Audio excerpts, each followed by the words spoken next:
मैं माननीय प्रधानमंत्री जी से आग्रह करूंगा कि वो अपने विचार को व्यक्त करें।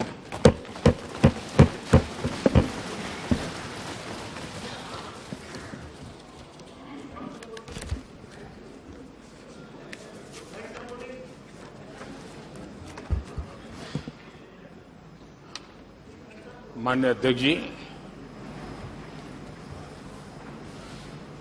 देश की 75 वर्षों की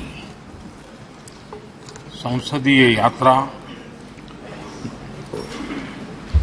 उसका एक बार पुनः स्मरण करने के लिए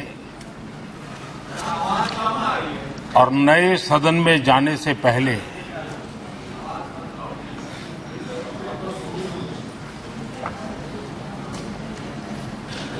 उन प्रेरक पड़ाव को,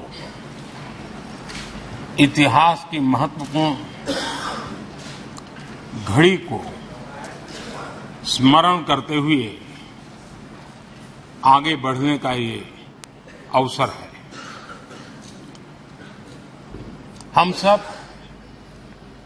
इस ऐतिहासिक भवन से विदा ले रहे हैं। आजादी के पहले ये सदन इंपीरियल लेजिस्लेटिव काउंसिल का स्थान हुआ करता था। आजादी के बाद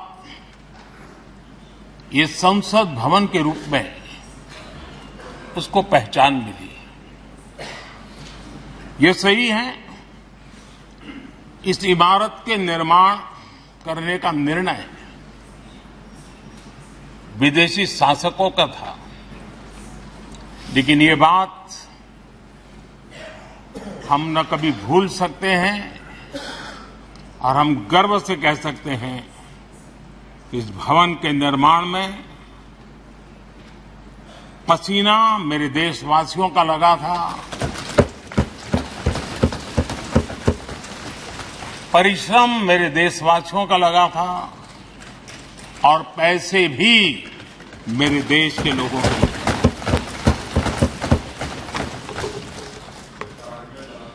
इस 75 वर्ष की हमारी यात्रा ने अनेक लोकतांत्रिक परंपराओं और प्रक्रियाओं का उत्तम से उत्तम सृजन किया है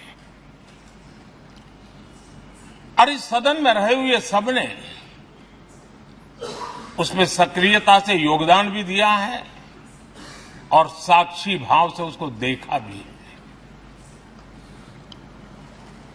हम भले नए भवन में जाएंगे, लेकिन पुराना भवन भी, ये भवन भी आने वाली पीढ़ियों को हमेशा हमेशा प्रेरणा देता रहेगा।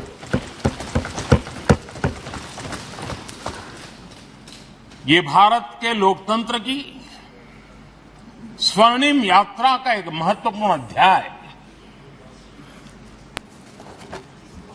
जो सारी दुनिया को भारत की रगों में लोकतंत्र का सामर्थ्य कैसे है, इसका परिचित कराने का काम इस इमारत से होता रहेगा। आदरणीय अध्यक्ष जी, अमृतकाल की प्रथम प्रभा का प्रकाश राष्ट्र में एक नया विश्वास, नया आत्मविश्वास, नया उमंग, नए सपने, नए संकल्प और राष्ट्र का नया सामर्थ्य उसे भर रहा है। चारों तरफ आज भारतवासियों की उपलब्धि की चर्चा हो रही है और गौरव के साथ हो रही है। ये हमारे 75 साल के संसदीय इतिहास का एक सामूहिक प्रयास का परिणाम है, जिसके कारण विश्व में आज वो गूंज सुनाई दे रही है। आदरणीय अध्यक्ष जी, चंद्रयान-3 की सफलता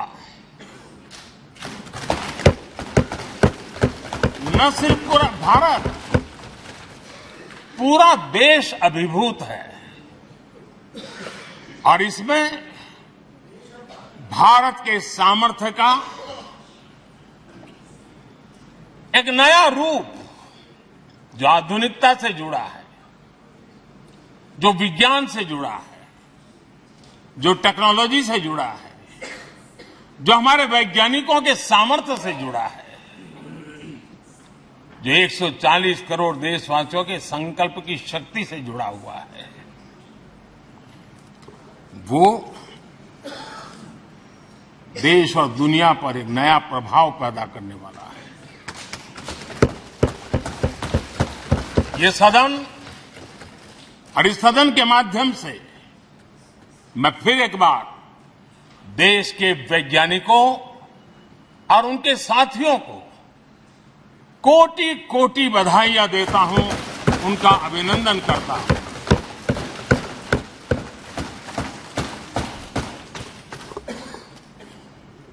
आदरणीय अध्यक्ष जी, ये सदन ने भूतकाल में जब नेम की समिट हुई थी, सर्वसम्मति से प्रस्ताव पारित करके देश के इस प्रयास को सराहा था। आज G20 की सफलता को भी आपने सर्वसम्मति से सराहा है। मैं मानता हूं देशवासियों का आपने गौरव बढ़ाया है, मैं आपका आभार व्यक्त करता हूं। G20 की सफलता 140 करोड़ देशवासियों की है।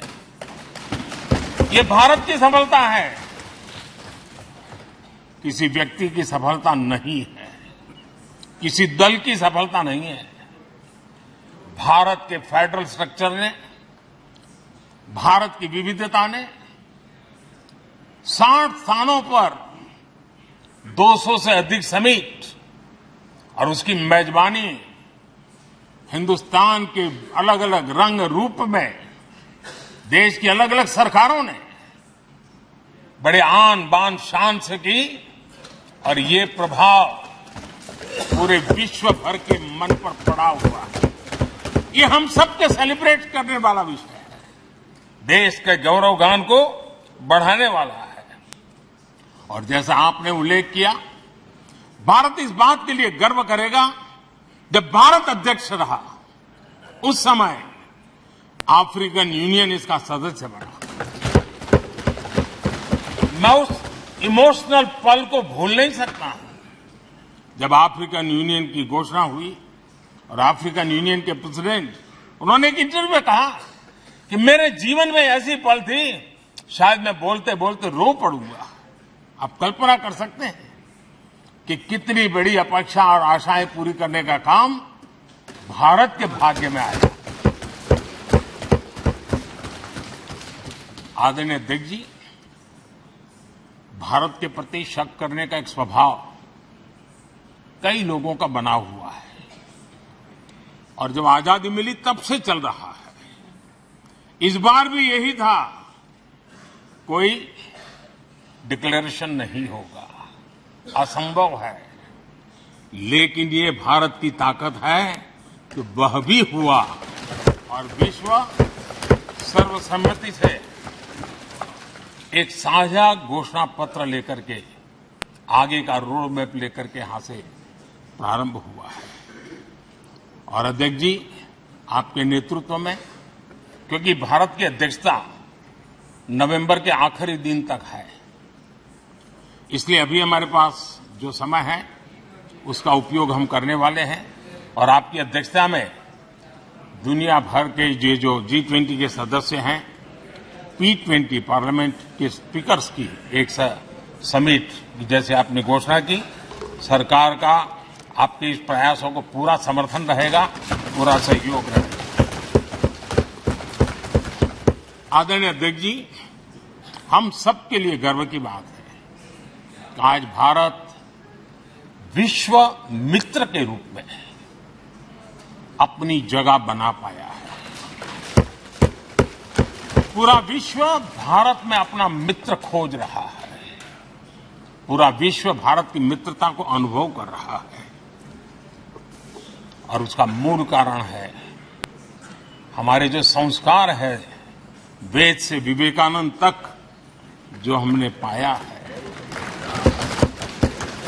सबका साथ सबका विकास का मंत्र आज विश्व को हमें साथ लाने में जोड़ रहा है। आदरणीय अध्यक्ष जी, ये सदन से विदाई लेना एक बहुत ही भावुक पल है। परिवार भी अगर पुराना घर छोड़कर के नए घर जाता है तो बहुत सारी यादें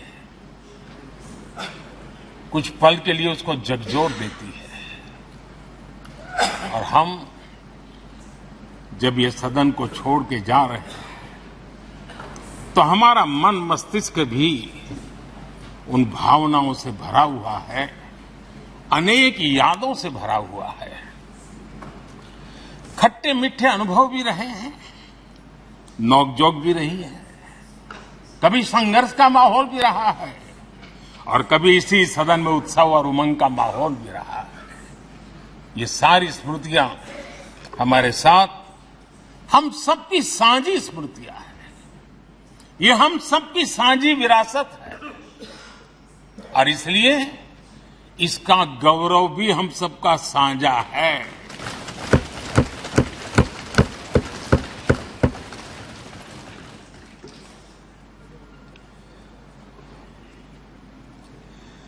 आजाद भारत के नवनिर्माण से जुड़ी हुई अनेक घटनाएं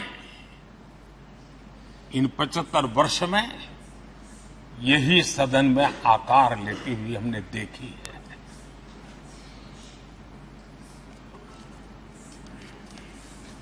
आज हम जब इस सदन को छोड़ करके नए सदन की ओर प्रस्थान करने वाले हैं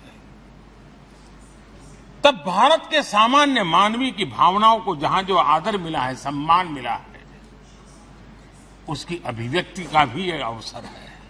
और इसलिए आदरणीय अध्यक्ष जी, मैं पहली बार जब संसद का सदस्य बना और पहली बार एक सांसद के रूप में इस भवन में मैंने प्रवेश किया तो सहज रूप से मैंने इस संसद भवन के दौर पक्ति पर अपना शीश झुका करके इस लोकतंत्र के मंदिर को श्रद्धा भाव से नमन करते हुए मैंने पैर रखा था। वो पल मेरे लिए भावनाओं से भरी हुई थी। मैं कल्पना नहीं कर सकता था, लेकिन भारत के लोकतंत्र की ताकत है, भारत के सामान्य मानवीय की लोकतंत्र के प्रति श्रद्धा का प्रतिबिंब है कि रेलवे प्लेटफॉर्म पर गुजारा करने वाला एक गरीब परिवार का बच्चा पार्लियामेंट पहुंच गया।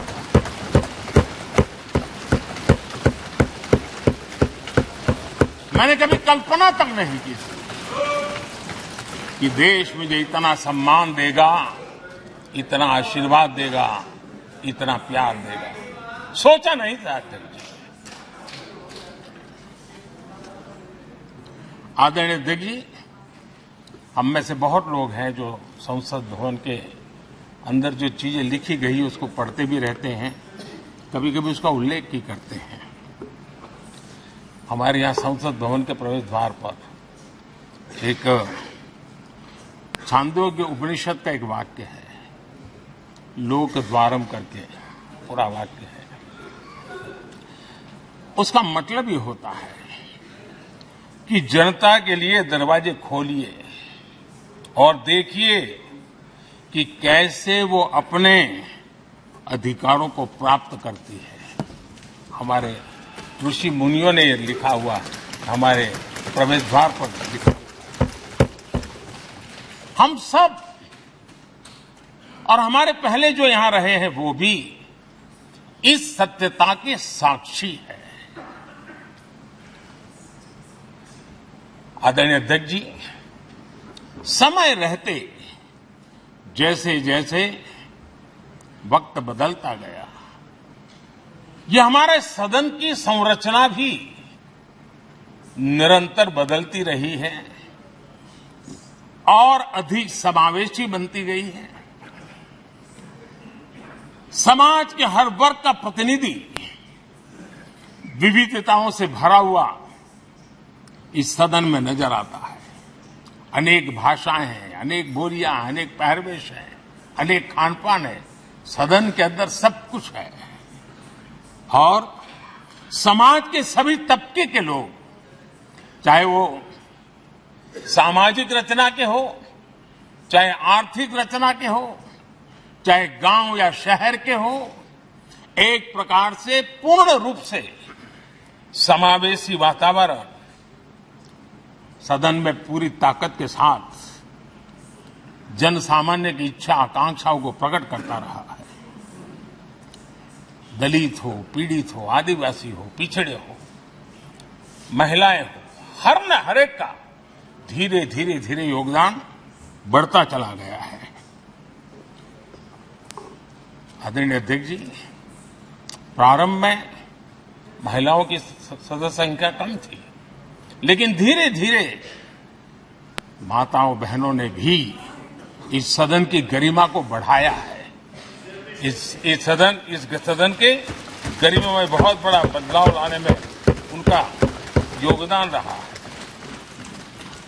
आदरणीय अध्यक्ष जी, प्रारंभ से अब तक एक मोटा हिसाब लगाता था, करीब 7,500 से अधिक जनप्रतिनिधि दोनों सदनों में मिलाकर के योगदान दे चुके हैं। इतने सालों में 7,500 से करीब ज्यादा। इस कालखंड में करीब 600 महिला सांसदों ने भी इस सदन की गरिमा को बढ़ाया है, दोनों सदन की। और आदरणीय अध्यक्ष जी, आप जानते हैं कि इस सदन में आदरणीय इंद्रजीत गुप्ता जी 43 ईयर, अगर मेरी गलती नहीं हो तो 43 ईयर इस सदन में लंबा समय बैठ करके इस सदन के साक्षी बनने का उनको सौभाग्य मिला। और यही सदन है आदरणीय अध्यक्ष जी, जहां शकीकुर रहमान जी 93 की एज में भी सदन में अपना योगदान देते रहे, जबकि उनकी उम्र 93। और आदरणीय अध्यक्ष जी, ये भारत के लोकतंत्र की ताकत है कि 25 साल की उम्र की चंद्रमणि मुर्मू इस सदन की सदस्य बनी थी। सिर्फ 25 साल की उम्र की, सबसे छोटी उम्र की सदस्य बनी थी। आदरणीय अध्यक्ष महोदय,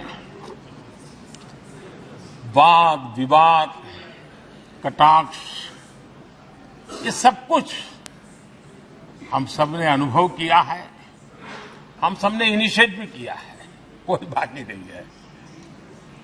लेकिन उसके बावजूद भी शायद जो परिवार भाव हम लोगों के बीच में रहा है, हमारे पहले की पीढ़ियों में भी रहा है, जो लोग प्रचार माध्यमों से हमारे यहां का रूप देखते हैं और बाहर निकलते ही हमारा जो अपनापन होता है, परिवार भाव होता है, वो एक अलग ही ऊंचाई पर ले जाता है।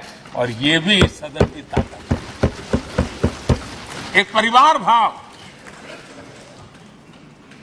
और उसके साथ साथ हम कभी कड़वाहट पाल करके नहीं जाते हैं। हम उसी प्यार से सदन छोड़ने के कई वर्षों के बाद भी मिल जाए तो भी उस प्यार को कभी भूलते नहीं है, उस स्नेह भरे याद दिनों को भूलते नहीं है। वो मैं अनुभव कर सकता हूं। आदरणीय अध्यक्ष जी, हमारे पहले भी और वर्तमान भी हमने कई बार देखा है कि अनेक संकटों के बावजूद भी, अनेक असुविधाओं के बावजूद भी सांसद सदन में आए हैं और उन्होंने शारीरिक पीड़ा भी असह्य हो तो भी सदन में एक सांसद के रूप में जनप्रतिनिधि के रूप में अपना कर्तव्य निभाया है। ऐसी अनेक घटनाएं आज हमारे सामने हैं। गंभीर गंभीर बीमारियों के बावजूद भी कोई व्हीलचेयर में आना पड़ा, किसी को डॉक्टरों को बाहर खड़े रख करके अंदर आना पड़ता था, लेकिन सभी सांसदों ने कभी न कभी इस प्रकार से अपनी भूमिका निभाई। कोरोना काल हमारे सामने उदाहरण है।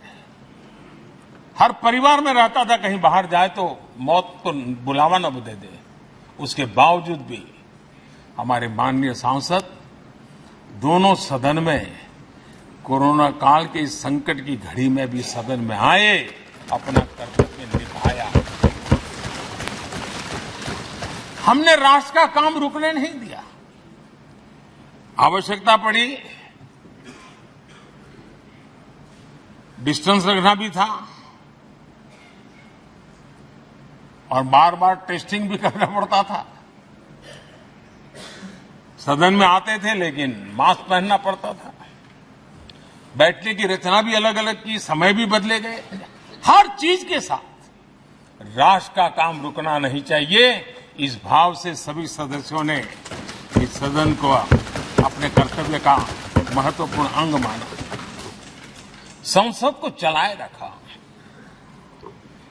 और मैंने देखा है कि इस सदन से इतना लगाव लोगों का रहता है कि पहले कभी हम देखते थे कोई 30 साल पहले सांसद रहा होगा, कोई 35 साल पहले रहा होगा, लेकिन वो सेंट्रल हॉल तो जरूर आएगा। जैसे मंदिर जाने की आदत होती है वैसे उनको सदन में आने की आदत है। इस जगह का लगाव बन जाता है, एक आत्मीय भाव से जुड़ाव हो जाता है। और ऐसे बहुत से पुराने लोग हैं जो आते जाते भी मन करता है जरा चलो एक चक्कर काटते। आज उनका जनप्रतिनिधि के नाते दायित्व तो नहीं है, लेकिन भूमि के प्रति उनका लगाव हो जाता है। ये सामर्थ्य होता है इस सदन का। आदरणीय अध्यक्ष महोदय, आजादी के बाद बहुत बड़े बड़े विद्वान लोगों ने बहुत आशंकाएं व्यक्त की थी। पता नहीं देश का क्या होगा, चल पाएगा कि नहीं चल पाएगा, एक रहेगा कि बिखर जाएगा, लोकतंत्र बना रहेगा नहीं, 50। लेकिन इस देश की संसद की ताकत है कि पूरे विश्व को गलत सिद्ध कर दिया और ये राष्ट्र पूरे सामर्थ्य के साथ आगे बढ़ता रहा। और इस विश्वास से कि हम भले आशंकाएं होंगी, घने काले बादल होंगे, लेकिन सफलता प्राप्त करते रहेंगे। और ये हम सब लोगों ने, हमारी पुरानी पीढ़ियों ने मिलकर के इस काम को करके दिखाया है। इसका गौरवगान करने का ये अवसर है। आदरणीय अध्यक्ष जी, इसी भवन में 2 साल 11 महीने तक संविधान सभा की बैठकें हुई और उसने देश के लिए एक मार्गदर्शक जो आज भी हमें चलाता है, हमारे संविधान दिया। और 26 नवंबर 1949 को जो संविधान हमें मिला वो 26 जनवरी 1950 को लागू हुआ। इन 75 वर्षों में सबसे बड़ा जो अचीवमेंट है वो ये है कि देश के सामान्य मानवी का इस संसद पर विश्वास बढ़ता ही गया है। और लोकतंत्र की सबसे बड़ी ताकत यही है कि इस महान संस्था के प्रति, इस महान इंस्टीट्यूशन के प्रति, इस व्यवस्था के प्रति उनका विश्वास अटूट रहे, विश्वास उनका बना रहे। इन 75 वर्षों में हमारी संसद ने जन भावनाओं की अभिव्यक्ति का भवन भी बना दिया। यहां जन भावनाओं की पुरजोश अभिव्यक्ति हम देखते हैं राजेंद्र बाबू से लेकर डॉक्टर कलाम, रामनाथ जी कोविंद और अभी द्रौपदी मुर्मू जी, इन सब के संबोधन का लाभ हमारे सदनों को मिला है, उनका मार्गदर्शन मिला है। आदरणीय अध्यक्ष जी, पंडित नेहरू जी, शास्त्री जी, वहां से लेकर के अटल जी, मनमोहन सिंह जी तक एक बहुत बड़ी श्रृंखला जिसने इस सदन का नेतृत्व किया है और सदन के माध्यम से देश को दिशा दी है, देश को नए रंग रूप में ढालने के लिए उन्होंने परिश्रम किया है, पुरुषार्थ किया है। आज उन सबका गौरवगान करने का भी अवसर है। आदरणीय अध्यक्ष जी, सरदार वल्लभ भाई पटेल, लोहिया जी, चंद्रशेखर जी, आडवाणी जी, न जाने अनगिनत नाम जिन्होंने हमारे इस सदन को समृद्ध करने में, चर्चाओं को समृद्ध करने के लिए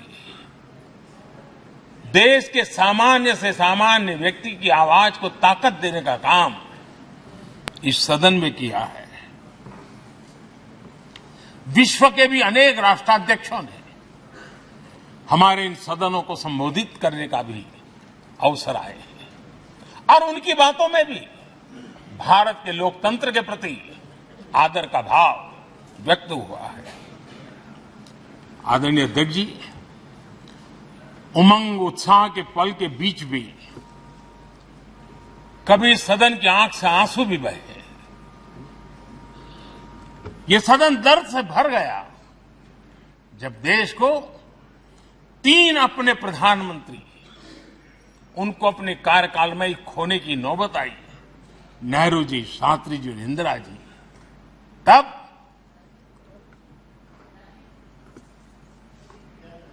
ये सदन अश्रु भीनी आंखों से उन्हें विदाई दे रहा था।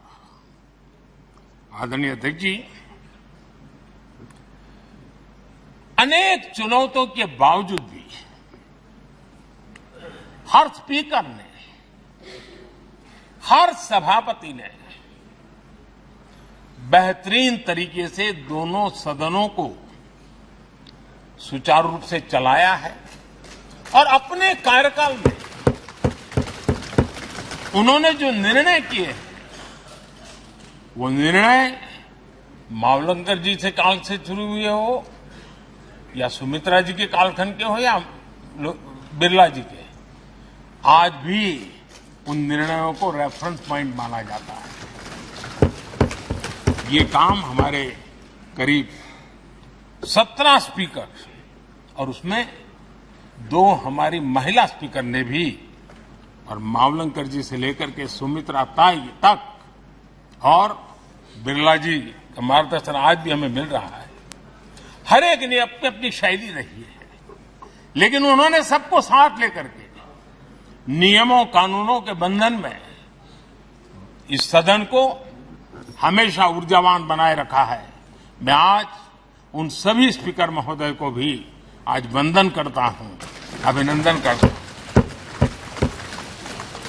आदरणीय अध्यक्ष जी, ये सही है कि हम जनप्रतिनिधि अपनी अपनी भूमिका निभाते हैं, लेकिन सातत्यपूर्ण तरीके से हमारे बीच जो ये टोली बैठती है उनकी भी कई पीढ़ियां बदल गई है। कभी कागज लेके दौड़ के आते हैं, उनका भी योगदान कम नहीं है।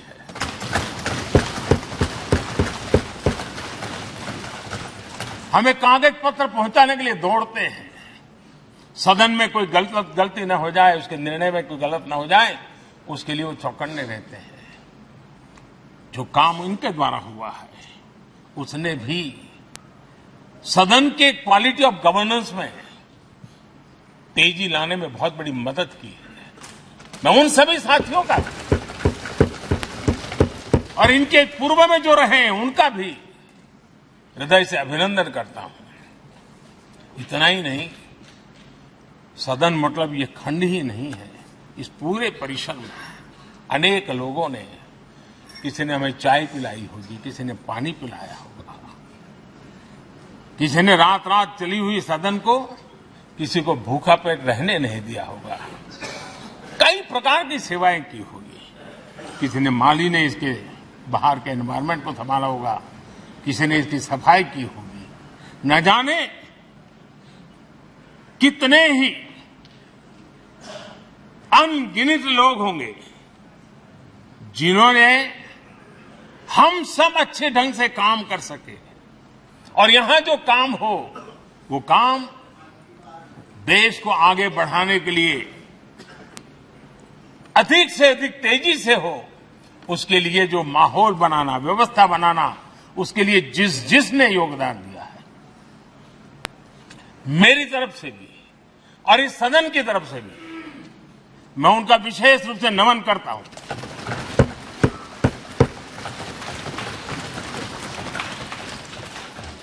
आदरणीय अध्यक्ष जी, लोकतंत्र का ये सदन, आतंकी हमला हुआ, पूरे विश्व में यह आतंकी हमला एक इमारत पर नहीं था, ये मदर ऑफ डेमोक्रेसी एक प्रकार से हमारी जीवात्मा पर यह हमला था।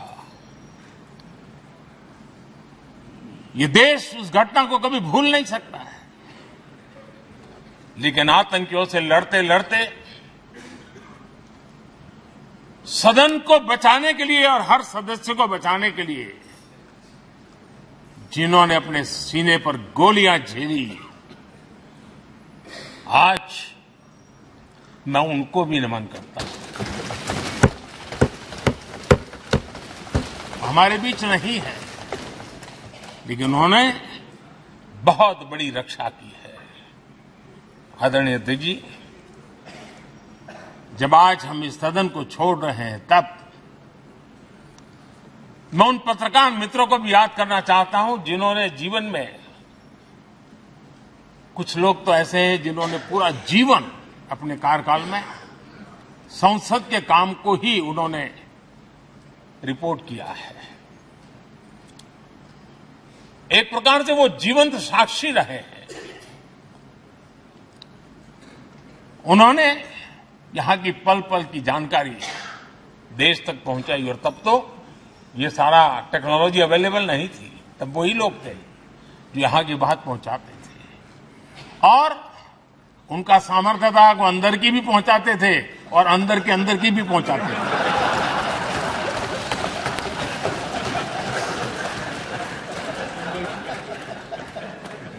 और मैंने देखा कि ऐसे पत्रकारिता जिन्होंने संसद को कवर किया, शायद उनके नाम जाने नहीं जाते होंगे, लेकिन इनके काम को कोई भूल नहीं सकता है। और खबरों को लिए नहीं, भारत की इस विकास यात्रा को संसद भवन से समझने के लिए उन्होंने अपनी शक्ति खपा दी थी। आज भी पुराने जो पत्रकार मित्र मिल जाते हैं और जिन्होंने कभी संसद को कवर किया हो, तो ऐसी अननोन चीजें बताते हैं जो उन्होंने अपनी आंखों से देखी होती है, कान से सुनी होती है, जो अचरज करने वाली होती है। यानी एक प्रकार से जैसी ताकत यहां की दीवारों की रही है, वैसा ही दर्पण उनकी कलम में रहा है, और उस कलम ने देश के अंदर संसद के प्रति, संसद सदस्यों के प्रति एक अहोभाव का भाव जगाया है। मैं आज कई पत्रकार बंधु होंगे जो रहे नहीं होंगे, लेकिन मेरे लिए जैसा ये सदन छोड़ना भावुकपन है, मैं पक्का मानता हूं इन पत्रकार बंधुओं के लिए भी ये सदन छोड़ना उतना ही भावुकपन होगा, क्योंकि इनका लगाव हमसे भी ज्यादा रहे हैं। कुछ तो पत्रकार ऐसे होंगे जो हम लोगों की टर्म से भी समय उन्होंने काम किया होगा। आज उनके उस महत्वपूर्ण लोकतंत्र की ताकत बनने के लिए योगदान देने के लिए भी याद करने का अवसर है। आदरणीय अध्यक्ष जी, जब हम सदन के अंदर आते हैं, हमारे यहां नाद ब्रह्म की कल्पना है। हमारे शास्त्रों में माना गया है किसी एक स्थान पर अनेक बार एक ही लय में उच्चारण होता है तो वो तपोस्थली बन जाता है, उसके एक पॉजिटिव वाइब होते हैं। नाद की एक ताकत होती है जो स्थान को सिद्धि स्थान में परिवर्तित कर देती है। मैं मानता हूं ये सदन भी उस 7,500 हजार जनप्रतिनिधियों के द्वारा बार बार जो शब्द गूंजे हैं, जो वाणी यहां गूंजी है, उसने इस सदन में हम बैठकर आगे चर्चा करें या ना करें, लेकिन इसकी गूंज इसे तीर्थ क्षेत्र बना देती है।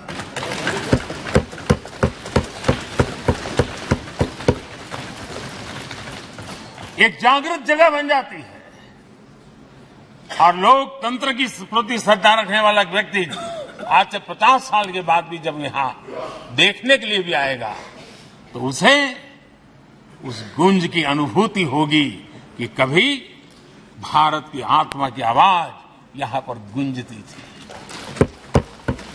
और इसलिए अध्यक्ष महोदय,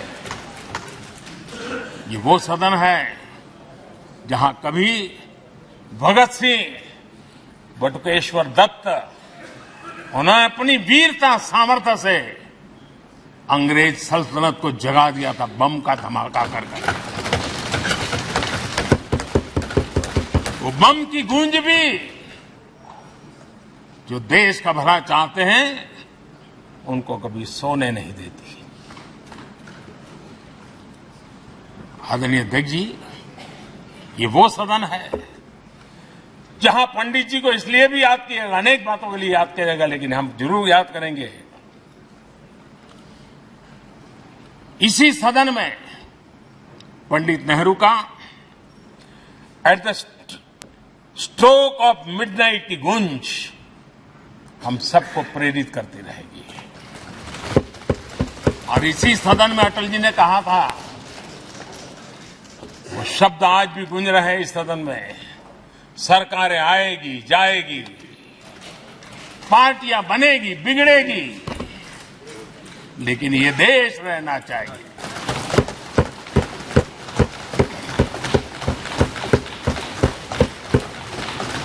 आदरणीय अध्यक्ष जी, पंडित नेहरू की जो प्रारंभिक मंत्री परिषद थी, बाबा साहब आम्बेडकर जी एक मंत्री के रूप में दुनिया की बेस्ट प्रैक्टिसेस भारत में लाने पर बहुत जोर दिया करते थे। फैक्ट्री कानून में अंतर्राष्ट्रीय सुझावों को शामिल करने पर बाबा साहब सर्वाधिक आग्रही रहे थे और उसका परिणाम आज देश को लाभ मिल रहा है। बाबा साहब आम्बेडकर ने देश को नेहरू जी की सरकार में वाटर पॉलिसी दी थी और उस वाटर पॉलिसी बनाने में बाबा साहब आम्बेडकर की बहुत बड़ी भूमिका रही थी। आदरणीय अध्यक्ष जी, हम ये जानते हैं कि भारत में बाबा साहब आम्बेडकर एक बात हमेशा कहते थे कि भारत में सामाजिक न्याय के लिए भारत का औद्योगिकरण होना बहुत जरूरी है, क्योंकि देश के दलित पिछड़ों के पास जमीन ही नहीं है, वो क्या करेगा? औद्योगिकरण होना चाहिए। और बाबा साहब इस बात को मान करके डॉक्टर श्यामा प्रसाद मुखर्जी, जो पंडित नेहरू के मंत्री थे, उन्होंने इस देश में और पहले वाणिज्य मंत्री के रूप में और उद्योग मंत्री के रूप में उन्होंने इंडस्ट्री पॉलिसी इस देश में लाई थी। आज भी कितनी ही इंडस्ट्री पॉलिसी बने, लेकिन उसकी आत्मा वही होती है जो पहली सरकार के थी और उनका भी बहुत बड़ा अहम योगदान रहा था। आदरणीय अध्यक्ष जी, लाल बहादुर शास्त्री जी ने 65 के युद्ध में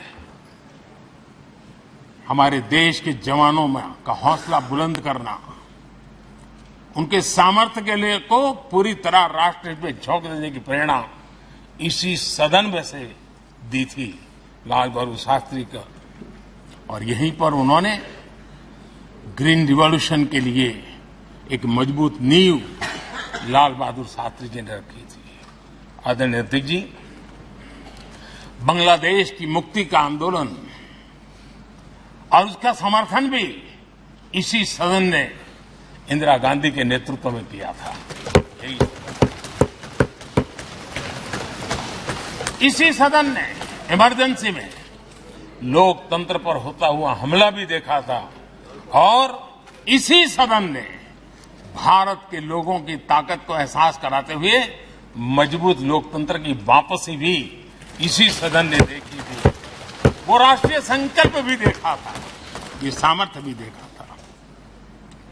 आदरणीय अध्यक्ष जी, ये सदन इस बात का हमेशा ऋणी रहेगा क्योंकि इसी सदन में हमारे पूर्व प्रधानमंत्री चरण सिंह जी ने ग्रामीण मंत्रालय का गठन किया था, रूरल डेवलपमेंट मिनिस्ट्री। इसी सदन में मतदान की उम्र 21 से 18 करने का निर्णय हुआ था और देश की युवा पीढ़ी को इसका योगदान देने के लिए प्रेरित किया गया, उत्साहित किया गया था। हमारे देश ने गठबंधनों की सरकारें देखी, पीपी सिंह जी हो, चंद्रशेखर जी, और बाद में एक सिलसिला चला। लंबे अरसे से दिशा में देश जा रहा था, आर्थिक नीतियों के बोझ तले देश दबा हुआ था, लेकिन नरसिम्हा राव की सरकार थी जिन्होंने हिम्मत के साथ पुरानी आर्थिक नीतियों को छोड़ करके नई राह पकड़ने का फैसला किया था, जिसके आज देश को परिणाम मिलते हैं। अटल बिहारी वाजपेयी जी का सरकार भी हमने इसी सदन में देखी। सर्व शिक्षा अभियान देश में आज वो महत्वपूर्ण बन गया है। आदिवासी कार्यालय मंत्रालय अटल जी ने बनाया, नॉर्थ ईस्ट का मंत्रालय अटल जी ने बनाया, न्यूक्लियर टेस्ट भारत के सामर्थ्य का परिचायक बन गया। और इसी सदन में मनमोहन जी की सरकार कैश फॉर वोट को भी, उस कांड को भी सदन ने देखा है। आदरणीय अध्यक्ष जी, सबका साथ सबका विकास का मंत्र, अनेक ऐतिहासिक निर्णय, दशकों से लंबित विषय, उनका स्थायी समाधान भी इसी सदन में हुआ। आर्टिकल 370, ये सदन हमेशा हमेशा गर्व के साथ कहेगा कि सदन के कारण one nation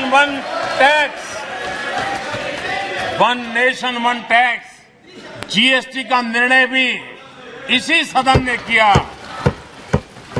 one rank one pension, OROP, ये भी इसी सदन ने देखा।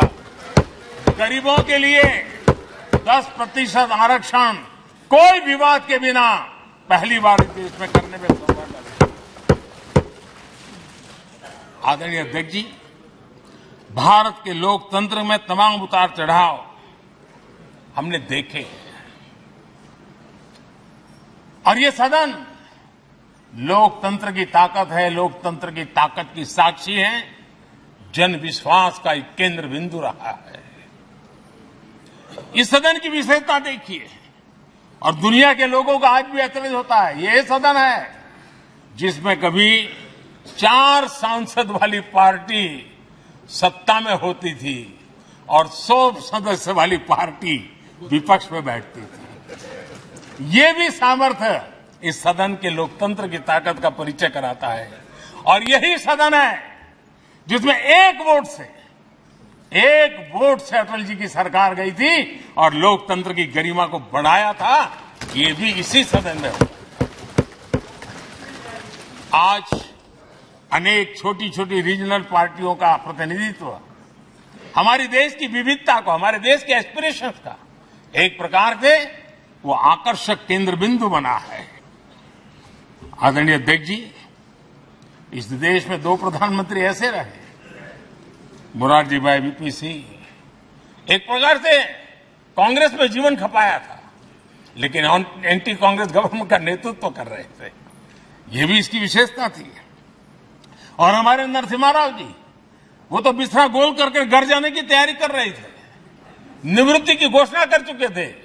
लेकिन यही लोकतंत्र की ताकत देखिए, सदन की ताकत देखिए, वो प्रधानमंत्री के रूप में 5 साल हमारी सेवा कर।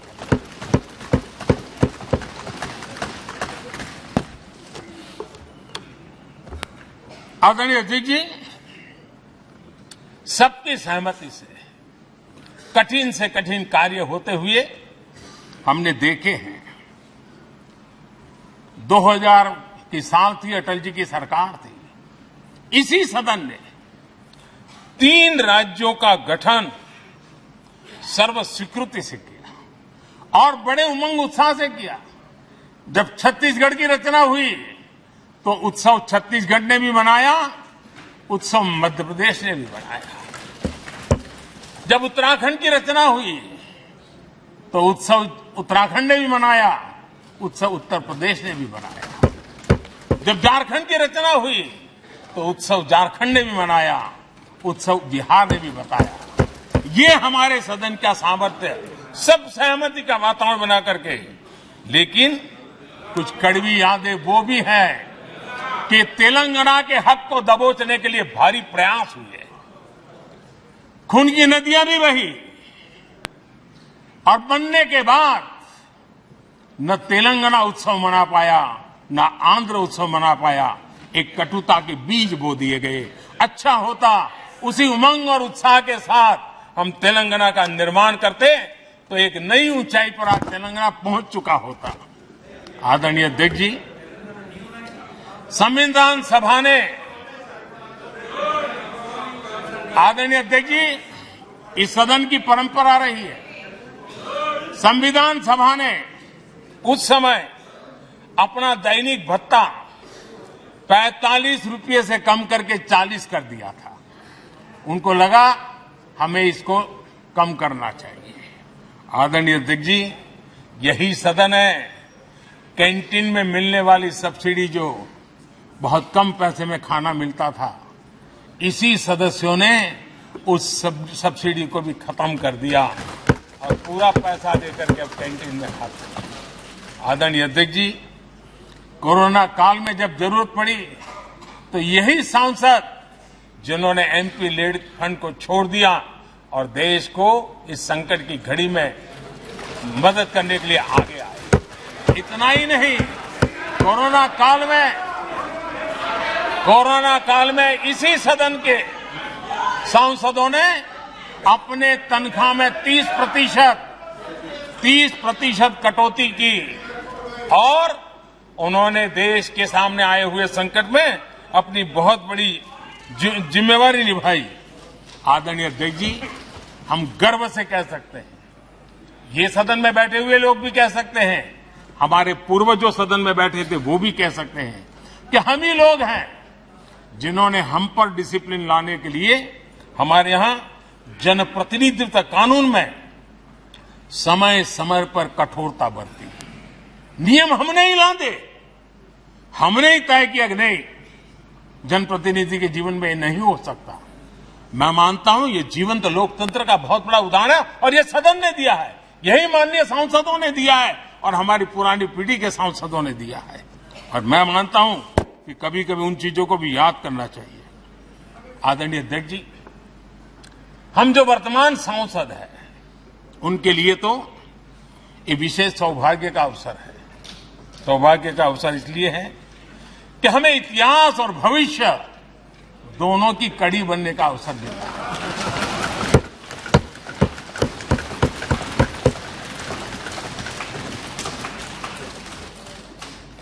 कल और आज से जुड़ने का हमें अवसर मिल रहा है और आने वाली कल निर्माण करने का एक नया विश्वास, नया उमंग, नए उत्साह के साथ हम यहां से विदाई लेने वाले हैं।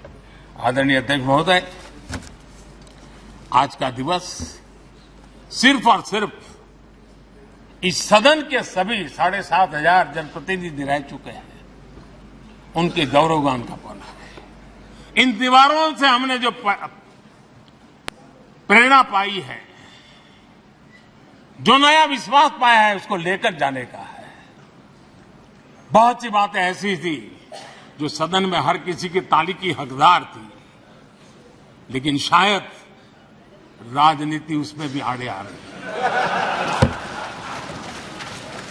नेहरू जी के योगदान का गौरवगान अगर इस सदन में होता है, कौन सदस्य होगा जिसको ताली बजाने का मन न कर जाए। लेकिन उसके बावजूद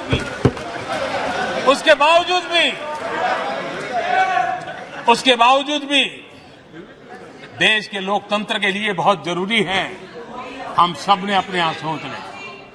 आदरणीय अध्यक्ष जी,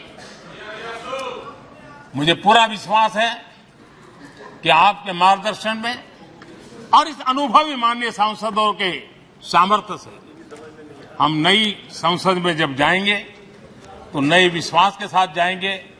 मैं फिर एक बार आज पूरा दिवस आपने इन पुरानी स्मृतियों को ताजा करने के लिए दिया, एक अच्छे वातावरण में सबको याद करने का मौका दिया।